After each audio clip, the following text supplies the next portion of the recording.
সম্প্রতি স্বাধীনতাকামী সংগঠন হামাস ও দখলদার ইসরায়েলের মধ্যে চলমান রক্তক্ষয়ী সংঘাত বন্ধে যুদ্ধবিরতির চুক্তি হতে যাচ্ছে। এটি একটি স্থায়ী শান্তির বার্তা নাকি শুধুই একটি কৌশলগত বিরতি?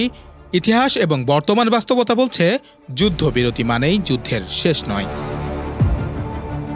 তাছাড়া প্রায় 2 সপ্তাহ ধরে চলা ক্ষেপণাস্ত্র ও ড্রোন হামলার পর যুক্তরাষ্ট্রের মধ্যস্থতায় ইসরায়েল ও ইরান যুদ্ধবিরতিতে সম্মত হয়েছে। প্রেসিডেন্ট ডোনাল্ড ট্রাম্প একে স্থায়ী শান্তির সম্ভাবনা বলে দাবি করলেও পর্যবেক্ষকদের একটি অংশ এটিকে কৌশলগত পেছনে সরার পথ হিসেবে দেখছেন। কারণ অতীতেও বহুবার যুদ্ধবিরতির ঘোষণার পর তা ভেঙে আবার সংঘাতে ফিরে গেছে বিশ্ব। জাতিসংঘ যুদ্ধবিরতিকে একটি সাময়িক চুক্তি হিসেবে বর্ণনা করে। এই চুক্তিতে সাধারণত নির্দিষ্ট সময়ের জন্য গোলাগুলি বন্ধ, বাহিনী স্থির রাখা এবং মানবিক সহায়তা প্রবেশের সুযোগ দেওয়ার শর্ত থাকে।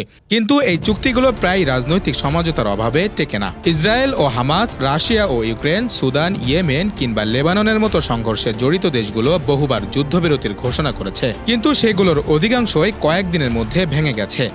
কখনো দুপক্ষের অবিশ্বাস, কখনো উস্কানিমূলক হামলা বা রাজনৈতিক চাপের কারণে যুদ্ধবিরতি স্থায়ী হয়নি। তবে যুদ্ধবিরতি একেবারেই অর্থহীন নয়। সঠিক কূটনৈতিক উদ্যোগ থাকলে এটি দীর্ঘমেয়াদী শান্তির পথে ধাপে ধাপে এগিয়ে নিতে পারে। উদাহরণ হিসেবে বলা যায় উত্তর আয়ারল্যান্ডের গুড ফ্রাইডে চুক্তি, যেখানে অস্ত্র সংবরণ ও রাজনৈতিক সংলাপ একত্রে কাজ করেছিল। তাই ইরান ইসরায়েল যুদ্ধবিরতিও এক ধরনের সম্ভাবনা তৈরি করেছে। তবে তার ভবিষ্যৎ নির্ভর করছে দুই দেশের আন্তরিকতা, রাজনৈতিক চাপ এবং আস্থার পুনর্গঠনের উপর। শেষ পর্যন্ত যুদ্ধবিরতি তখনই সফল হয় যখন তা শান্তি আলোচনার দিকে যায়, শুধু যুদ্ধ বন্ধ নয়, বিরোধের শেকড়ে আঘাত করে। না হলে যুদ্ধবিরতি আর যুদ্ধের মাঝে পার্থক্য শুধু সময়ের।